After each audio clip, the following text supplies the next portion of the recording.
Hey there, Shalligators. Welcome to Evil Week.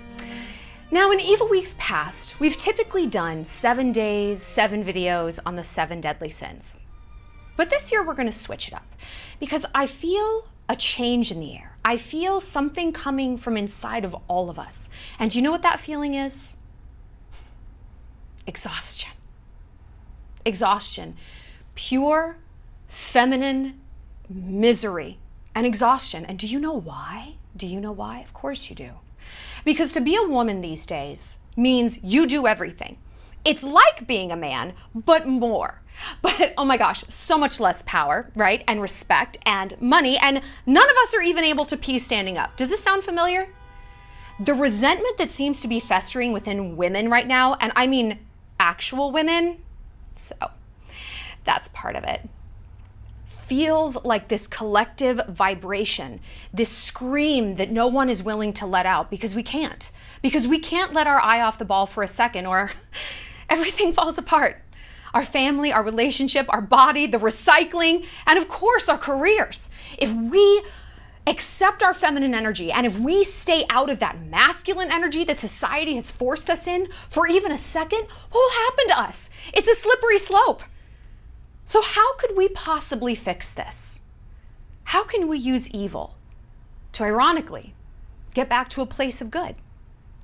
Well, that's why I'm here. This year for Evil Week, we are focusing on feminine energy. Light feminine energy versus dark feminine energy. I am going to give you a toolbox for each side so that no matter which side you most identify with, you can dip in and out of the other at will. It will become so easy. You can switch from one to the other depending on the situation, depending on your victim, and depending on what outcomes you want. Now you might be saying to yourself, I don't understand how this is Evil Week. I want to learn how to destroy people, how to manipulate people, how to seduce someone, how to bewitch somebody else. Sweetheart, this is the way. Look back at the women throughout history that we idolize. Cleopatra, great seductresses, great warlords. What do they all have in common? They didn't try to deny their sex. They didn't try to become men. They learned to work within the confines of who they were. And once they learned to do that, they actually weren't confines at all. When they went inward and accepted their femininity and embraced their light energy, their dark energy, and learned the interplay between the two, they became the most powerful people in the world. They became the most satisfied, the most skillful, the most remembered. What is evil in this society, if not a woman, a real woman who knows her power, who is unapologetic about it, and who is very, very willing to deploy it? Is that not evil? Is that not what we're taught to deny and repress all day long? That's what I see. That's the message I get. Shut up, stay small, keep sweet. How fucking dare you? How dare you embrace who you are? So what I'm going to teach us this week is how to embrace the natural weapons that Mother Nature has imbued us with, how to unleash them, how to tap into them, and most of all, how to get rid of any sense of guilt that we should be living any other way.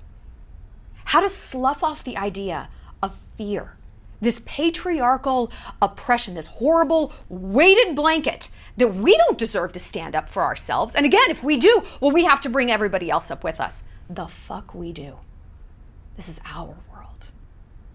Men take life away. We create it. And with that incredible, awesome power comes an incredible, awesome responsibility to use it for maximum impact, not just for ourselves, but for society. Because if women were more in their feminine energy, our society would be for the best. So this week, today, I'm going to explain the difference between light and dark feminine energy and what it is. I'm going to tell you how to get out of your masculine energy and why this takes so much bravery. But I'm going to give you a few simple tricks to switch into it. I'm going to beat back against the ideas, the blocks that you have about why you couldn't possibly do this, why this isn't going to work for you, why you simply don't have the time, why you're too tired. I've got you, girl. I know how to embrace my feminine energy. I have an unending complicated, beautiful toolbox of light and dark feminine energetic weapons at my disposal, and I will give them to you as well. This is going to be a course that you can download. It'll get texted directly to your phone. You'll have access to it forever. And you can go back and back and back to these lessons anytime you need a pep talk, anytime you need a refresher. And in this course, I'm going to run you through not only the different types of light and dark feminine energy, how to embody them, simple physical cues to click into them, but some real world applications. How to make your boss love you, how to bewitch people in power, how to destroy a rival, and of course, the art of seduction.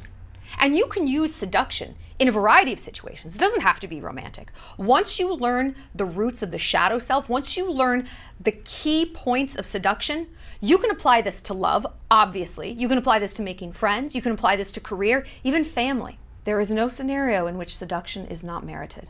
Because what is seduction? Manipulation? You're being manipulated all the time. What do you think commercials are? What do you think charm is? Flirtation, excuses, negotiation, compromise. Everything is manipulation, therefore everything can be seduction. And I will tell you exactly how to do it while embracing your feminine. Now you might also be thinking,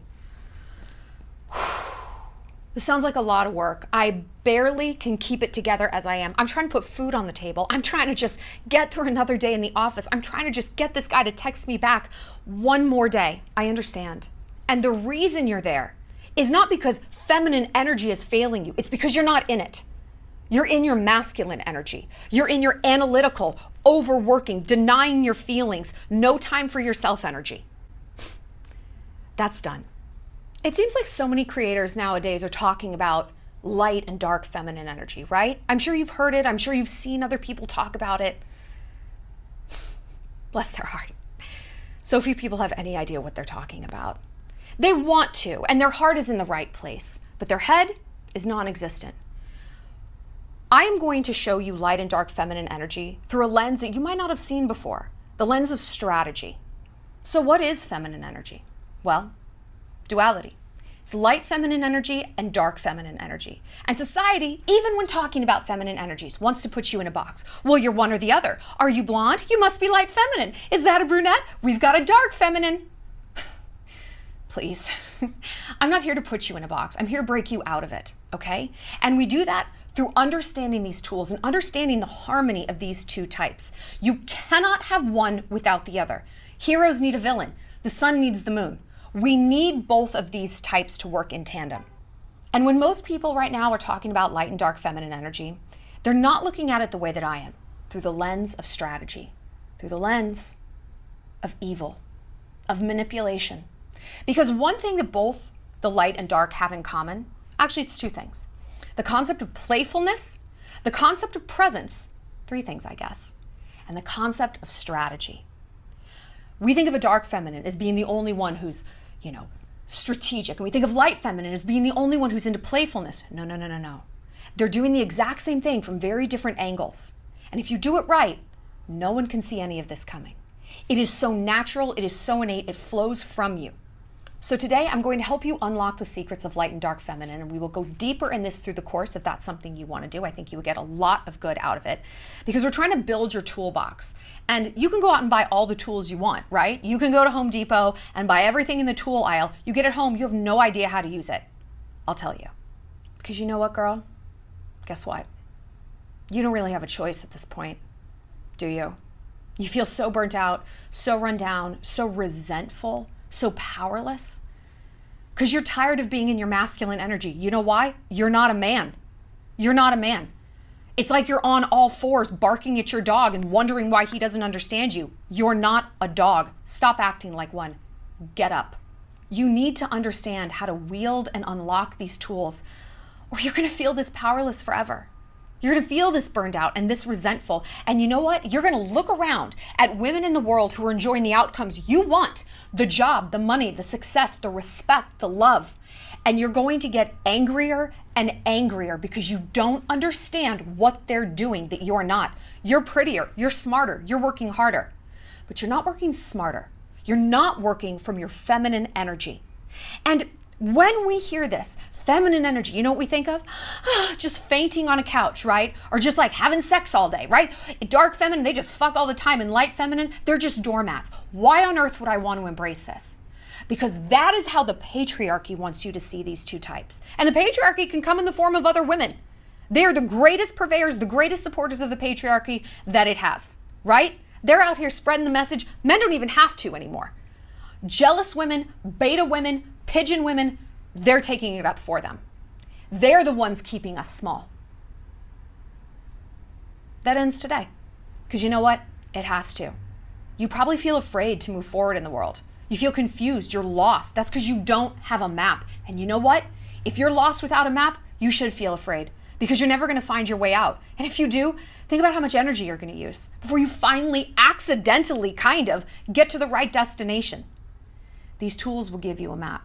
And it is the map that women have used since before antiquity, since the time of Cleopatra and before.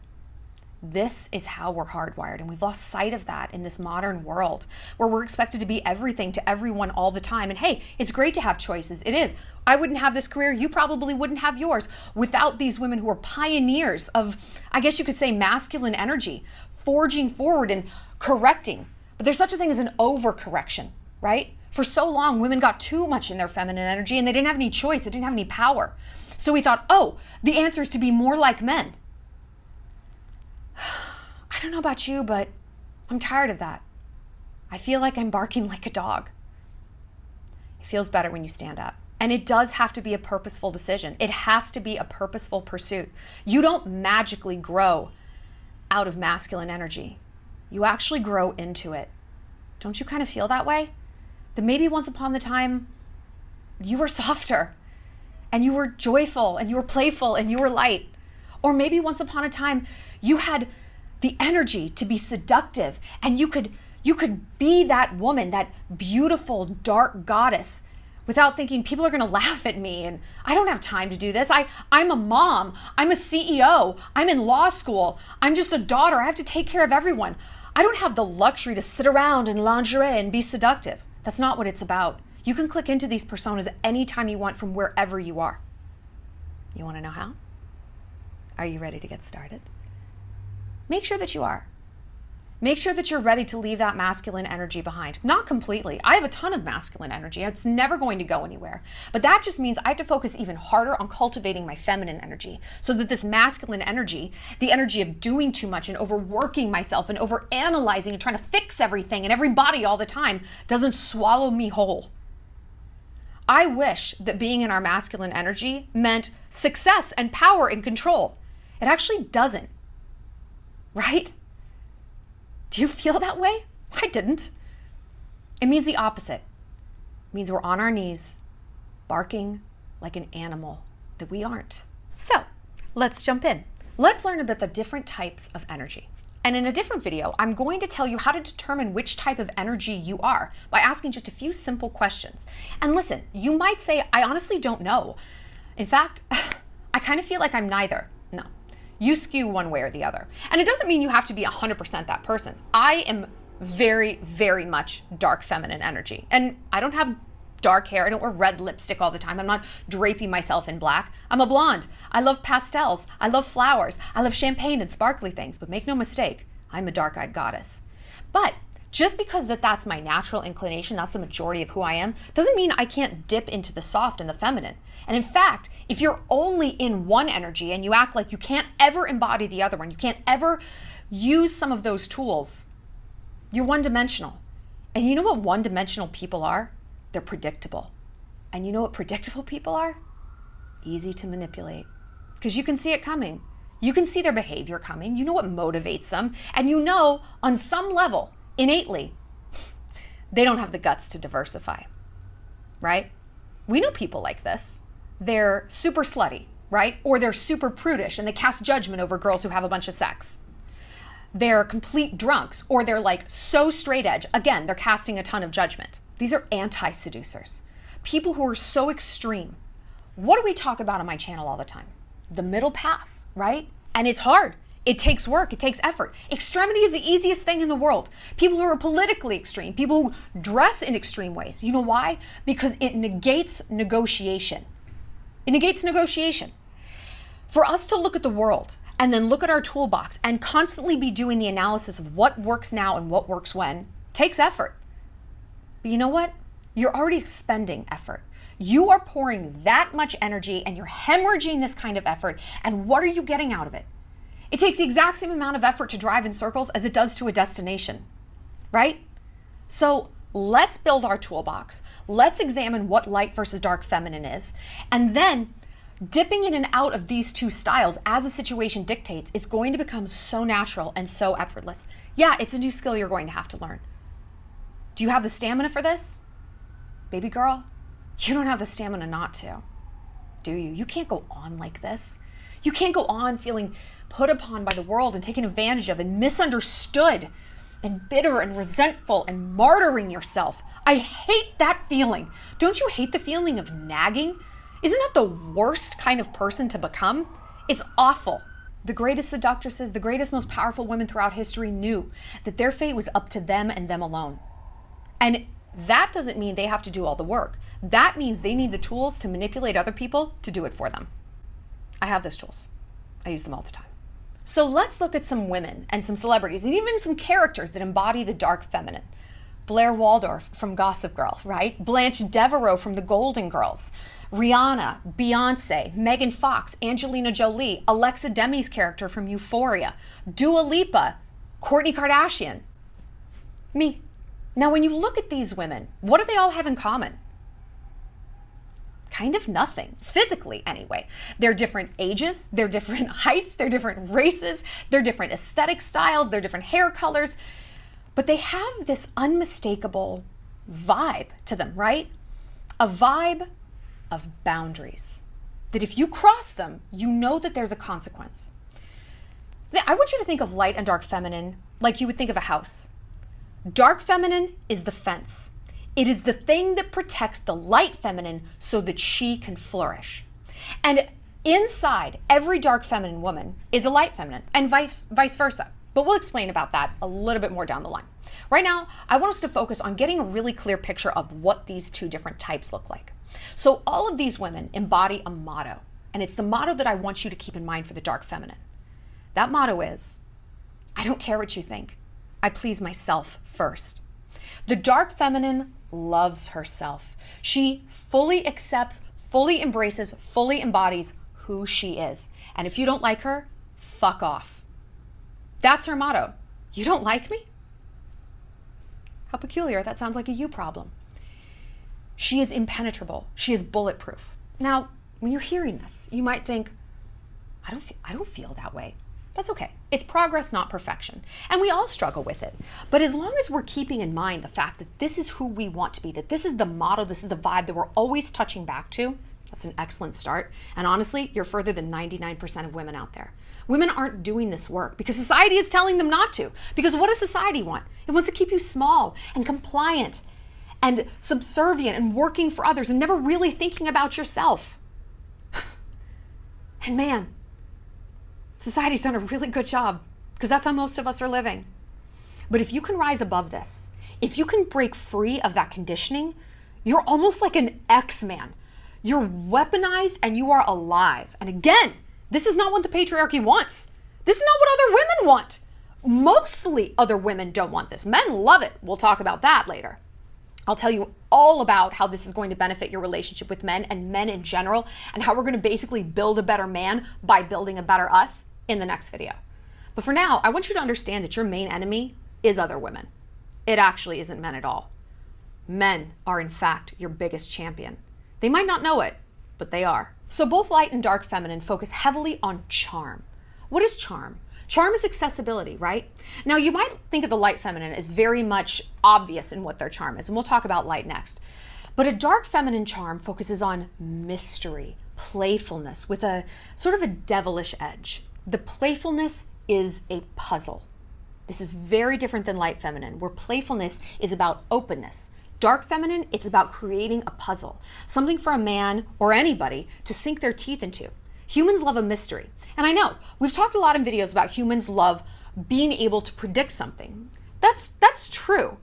But leaders aren't always predictable. And if you solidify your feminine energy, you rise up as a leader. Why? Because that means you know yourself. And every leader knows themselves very well. So to the followers, the leader's behavior might not be that predictable, but the followers trust that the leader knows what they're doing. Does that make sense? So the dark feminine charm is focused with a motive.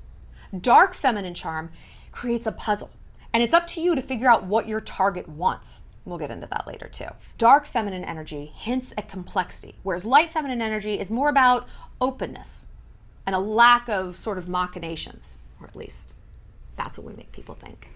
Dark feminine embraces the fact that you have a motive. It embraces strategy. The dark feminine woman is passionate. She's sensual. She is unapologetic. She's unencumbered. She is uninhibited. She is unafraid.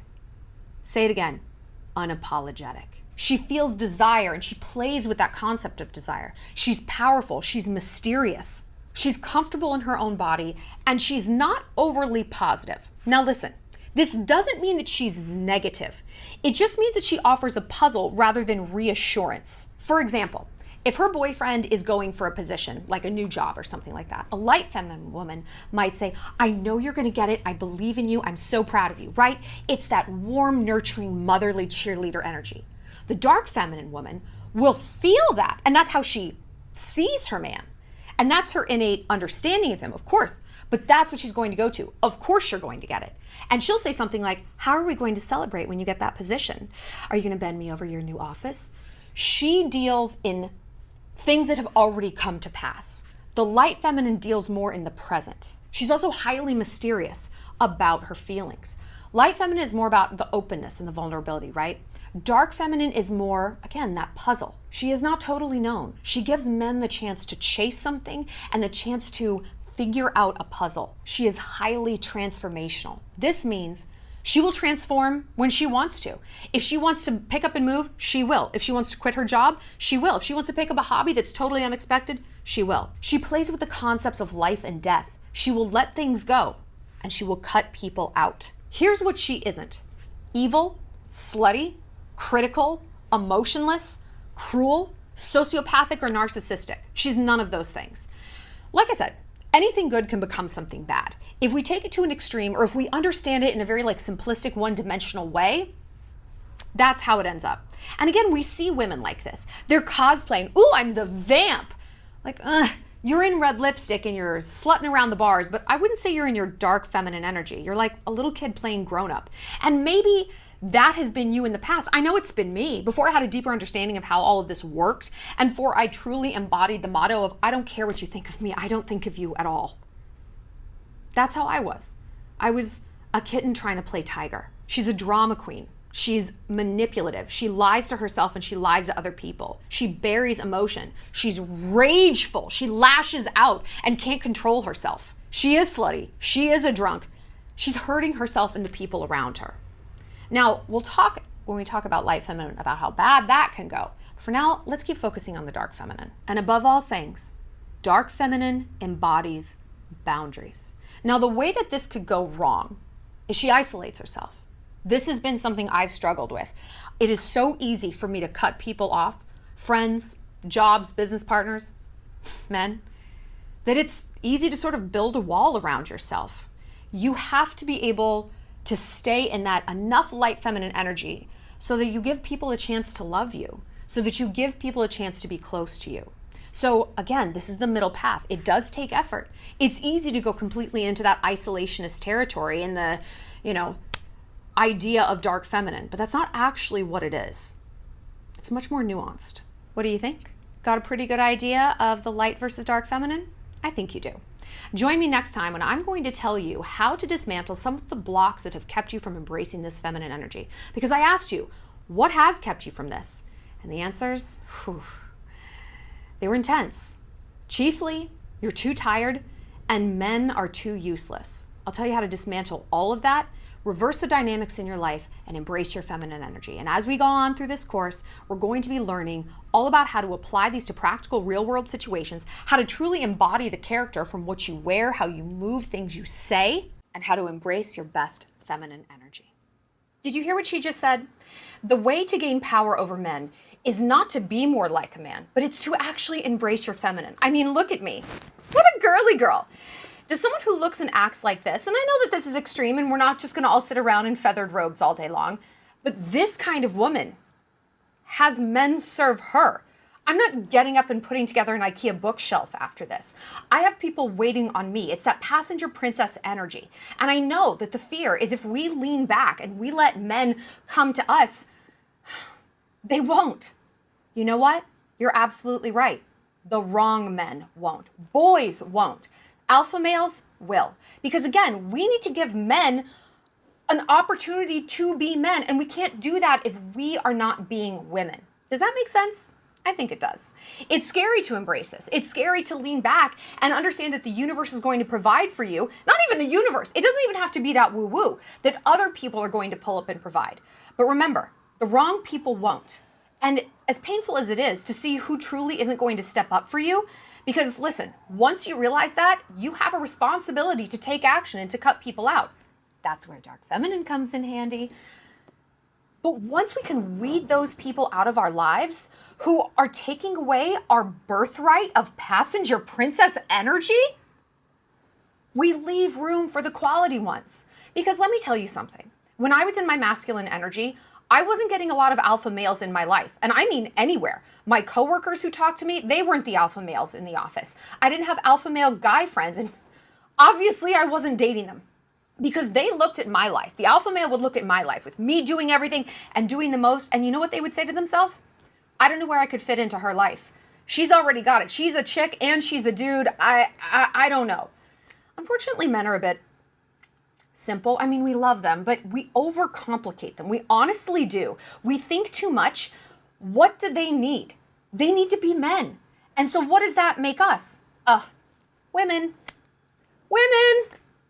It's when I started leaning back that the alpha males were like, oh, okay, now I can see what my place in her life is, and I want to pull up and be that guy for her. But again, I'm going to say this forever. The beta males didn't. And that's okay. It was painful to realize who was not capable of stepping up, and it's always painful to see writing on the wall. But it's so much more painful not to. When that is going on, when that truly is the deal, and you refuse to see it, of course you feel burnt out. Of course you feel angry and resentful without really being able to put your finger on why. It's because you actually do know why. You just don't want to see it, because seeing is believing. And once you believe, you have the responsibility to act. You have to break up with that guy. You have to cut your brother off, or maybe even your sister, or whoever it is. You have to realize that you're never going to get promoted at this job, so it's time for you to move on and start looking for a different one. That's tough. Especially when you feel so burnt out. It's like, I can barely keep my head above water doing the basics. Now I have to rejigger these huge aspects of my life. Yeah, you do. When your house is falling down, what do? Do you just live with it and pretend you don't see the black mold and pretend that beam didn't just crash in through the second floor? No. You're like, fuck, I gotta fix this, or I cannot live here. Same with our life. But ironically, leaning into this feminine energy is the way forward. Because remember, and I've said this a million times and I'm going to say it a million times, you don't have the energy not to. You cannot afford, energetically, time-wise, financially, mentally, emotionally, you cannot afford to keep ignoring this work. You cannot afford to not learn these tools, to not have these rules in place in your life. I'll admit to you, it took me a minute to get on board with light feminine. And maybe it took you, or it's taking you, a minute to kind of get your head around dark feminine, because you might believe dark feminine is all about being evil and sneaky and cruel and ruthless. And it can skew that way, the way anything good can go bad, right? You can literally die from drinking too much water. I don't think you can die from eating too much Nutella because it is a perfect food, but you can turn something good bad most of the time. But that, I think we've known now, we have learned that that is not how dark feminine plays out in the right hands, right? In the wrong hands, in the one-dimensional hands, honestly, in the pigeon hands, yeah, that's exactly what it becomes. But for whatever reason, I know that about dark feminine, but it was hard for me to imagine that light feminine could be something that I could use. I skew dark feminine, you guys know that. Obviously, I mean, this is evil week. But I thought light feminine is all about just giving up. Right? It's passenger princess energy where you don't know where that car is going. And that car is out of control and you have no ability to stop it. Enjoy the ride. Maybe you'll hit a tree, maybe not. I mean, it's truly ride or die. That's how it felt. It felt like something for the spineless, right? Something for the weak. And it felt like rhetoric that you would tell yourself to get comfortable with having no spine and being a doormat. And so I thought, no, I don't want light feminine. This seems ridiculous. I'm not just going to sit here and tell myself I should be okay with like being a passenger in my own life. And, oh, yes, dear. Oh, okay. Do you want to eat there? I'm allergic to that food, but I don't care. I'll go into anaphylactic shock for you. That's how it felt for me. Honestly, I was in my pigeon mentality. I feel like I've spent so much of my life as a people pleaser. Almost all of us are bred to be people pleasers. That is a woman's role. That's our role in our family. If there's a male-dominated family, or honestly, even if there's not. I grew up with all women, and my role was absolutely the people pleaser. My mom and my grandmother fought constantly, and I, perception or reality, felt it was my job to keep the peace. I swear to God, it's why I developed my sense of humor. I had to. If I wasn't telling like good jokes at the dinner table, no one was speaking sometimes. And I thought it was my job to bring everyone together, make everyone happy, and smooth everything over. I had to fix everything. And to me, that embodied light energy, light feminine energy. And when I thought of light feminine energy, I immediately went back to my childhood and to that place of powerlessness and so much anxiety and this burden I had, this parentification that I had as a child, where I had an adult role in my family.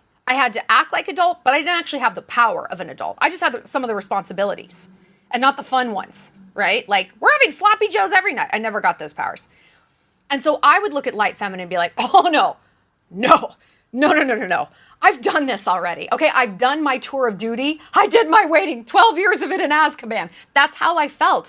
And so I pushed that light feminine so far out of my life, and I embraced the dark feminine because I felt like finally dark feminine gave me some sort of control over my life. It gave me some sort of map. It gave me an insulation against hurt.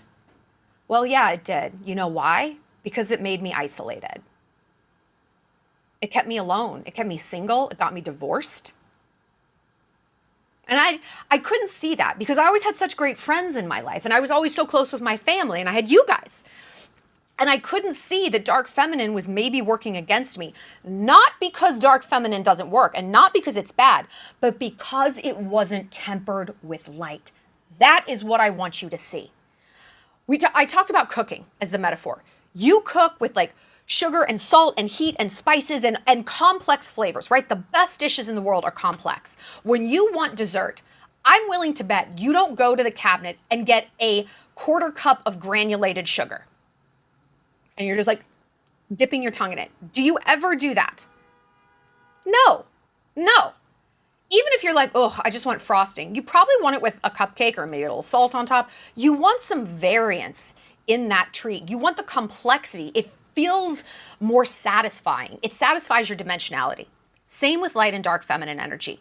If you just have one, it gets pretty one note and it has pretty bad consequences in your life. We talked about the pick me. Let's talk about it again. If you're dark feminine, pick me skews as a woman who will do anything to hold on to a man, anything to get the guy, regardless of whether or not she wants him. She will shapeshift. She will over-strategize. I did that for a long time. On the light feminine side, she's a girl who will stick with a broke-ass loser, and she'll be a doormat. Or he'll be a rich man, but she'll still be a doormat, right? The dark feminine will pick a broke-ass loser so that she can run him. She can run this fucking game on him. She makes all the decisions because she sees that as a way to prevent from getting hurt. But she's getting more hurt. Like, we can see that from the outside, but when we're in it, it becomes so confusing. And it's confusing because we are ignoring the entire second half of who we are as women. We are ignoring the inverse energy. If we're in our dark and we don't see the light, bad. If we're in our light and we don't want to accept that the dark feminine can really help us in situations, that she can be the fence around this beautiful, warm, welcoming, accepting, nurturing, sensual house, then yeah, we're going to feel frightened of these energies and resentful, and we're going to go too extreme. We understand now that this is a weapon. And like any weapon, you really have to fire it to know how well it works. So Join me for the other half of Evil Week, my new course where I'm going to tell you how to apply light and dark feminine energy in a variety of real-world scenarios. Most chiefly, your favorite, seduction. I will give you the basics of the art of seduction, build on that using light and dark feminine energy, and give you a toolbox so that you can pull out either energy as the situation dictates for maximum impact. And baby, they'll never see it coming. I'll tell you how to ingratiate yourself with the boss and how to seize power at work, and also how to use light and dark feminine energy in social situations. So, what are you waiting for? You have the tools. Don't you want to know how to use them? Don't you want to know how to be as effective as a beautiful, gorgeous little feminine weapon as possible? I can tell you. Click the link down below and join me. You'll get access to all those videos forever, delivered straight to your phone, plus these ones here so you have them all in one tidy, lovely little place. Because remember, Shalligators, in case you're wondering why exactly is this evil, there's nothing more frightening to the world than a woman who knows who she is, loves who she is, and is ready to weaponize every trait that nature has given her. And I'll show you how.